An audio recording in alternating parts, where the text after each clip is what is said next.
નમસ્કાર, હું આદર્શ છું. વેલકમ ટુ આદર્શ education society. Standard 8th, Subject Science, Chapter 12, Friction. Dear students, in the last video we have discussed force of friction and spring balance. Today we see the factors which affect the friction. So you know that friction is caused, CAUSing, caused by the irregularities on the two surfaces in contact. So it means what? See, for example, this is the book what I have taken. This is the book. Okay, this book and this surface. In between these two surfaces, this surface and as well as this way. Irregularities. Irregularities means here, you know that there are some up and down. See here you will see that some up and down structures. So this is here irregularities. See, even though our hand and books, this one surface seems to be smooth, but if you will see the microscope, you will find irregularities. Okay, so the friction is caused by the irregularities on the two surfaces in contact. Okay, got the idea now? Even those surfaces which appear very smooth, seems to be very smooth, have a large number of minute means very small, irregularities on them. So this you can see in the microscope itself. So the irregularities on the two surfaces lock into one another. Lock into one another means, so this will not move easily then. So you should apply the force. See, irregularities on the two surfaces lock into one another. See, irregularities on the two surfaces lock into one another. Okay, first one is friction is caused by the irregularities on the two surfaces in contact. Second point is irregularities on the two surfaces lock into one another. Okay, now, so that when we are attempting to move any surface, we have to apply a force to overcome.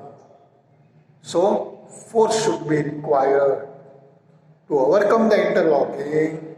So, we should apply the force. So, there are on the rough surfaces, there are large number of irregularities. Say, on the rough surfaces, there are a large number of irregularities. So, the force of the friction is greater if a rough surface is involved. Okay, rough surfaces, more irregularities. So, you have to apply the more force there. But on the smooth surfaces, there are less friction. So, force required very less. See, for example, we see that the friction is caused by the interlocking of irregularities in the two surfaces. This we have seen. If the irregularities are more, then interlocking also will be more. So, interlocking means one above the other, that will fix. So, that will not move so easily. Okay. It is obvious that the force of the friction will increase if the two surfaces are pressed harder. See, if the two surfaces are pressed means just you have to put the pressure on the upper side. So, pressed harder, you have to see that increase of the friction is more. You can experience that. Okay, for example, here related example is given. Okay, you can experience by dragging a mat. Dragging means to pull out a mat. MAT. When nobody is sitting on it. See, you know that at home you are using the mat. See, the mat, when nobody is sitting, you have to pull out or drag it. This one you have to observe it. And when a person is sitting on that, then you have to drag it. What experience you feel? So, when you require more force, say, when no person is sitting, then if less force it easily moves, or you are dragging, so it easily comes. But when a person is sitting, you should apply the more force on that. So isn't it?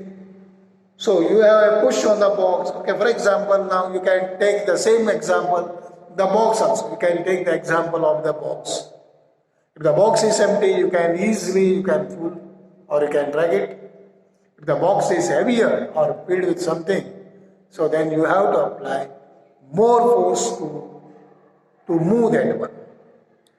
So recall your experience when the last time you moved a heavy box in the previous example from one place to the another. If you have no such experience, suppose if you didn't have experience, you have not observed such experience, get the experience, do this even at home.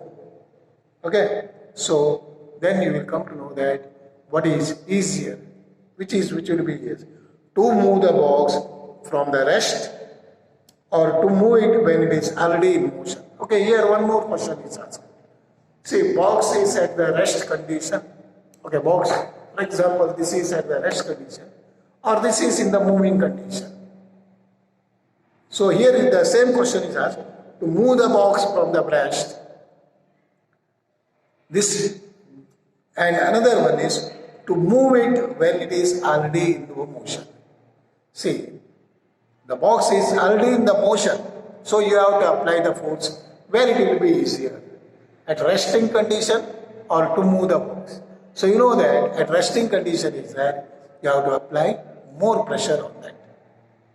When movement will be there, it is easier, only little movement, if you are little forcing only, then the object will be more speed. Okay, so this experience also you have to do it. So the force required to overcome the friction, at the instant an object starts moving from the rest is a measure of the static friction.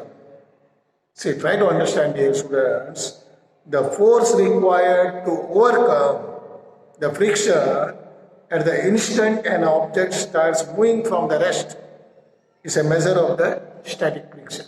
Okay, before that you will see that here there are two factors which affect the friction. Okay, first one is smoothness and roughness of the surface, and second one is weight of the object or the amount of the force on the surface of the object. See, in this way there are two factors which affect the friction. First one is smoothness and roughness of the surface. Smoothness will be there, the less friction, and you know that roughness will be there, more friction. And weight also. So you know that you have studied now the previous example. Weight of the object or the amount of the force on the surface of the object. So whenever weight of the object will be there, the force of the friction will be more, or the amount of the force on the surface of the object. So this you have completed. Now the next one is the friction that exerts between the stationary object and the surface. So this is a static friction. So that is only we are saying now. The force required to overcome the friction at the instant an object starts moving from rest is a measure of static friction. See, means that suppose this object it will be in the resting position, you have to start. So this one. So this you are saying static. On the other hand, the force required to keep the object moving with the same speed is the measure of sliding force. See, on the other hand, the resistance created by the object sliding against each other. Sliding. So it will be sliding against each other. So this friction. So where it will be friction is more. So you know that the object which is at standing position, the friction will be more than the sliding friction. Okay. So this is also type of friction. This you will study in detail in the next video. So when the box starts sliding, the contact points on its surface. See, try to understand. When the object is sliding, it moves.